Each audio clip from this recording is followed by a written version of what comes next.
নকুল আর সহাদেৱে কি কৰিলে ও দুয়ো ভাতৃ শকুনিক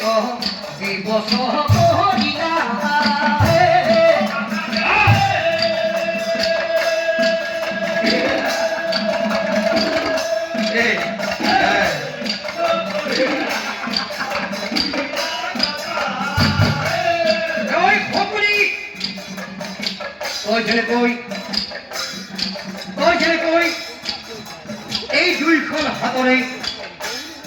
এই দুইখন হাতৰে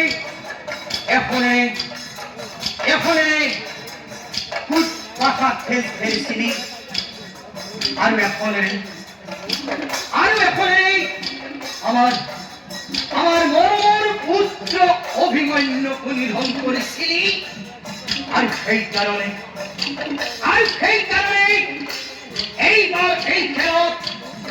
এইবাৰ এই খেলত শকুনিৰ এই দুইখন হাতেই হ'ব কম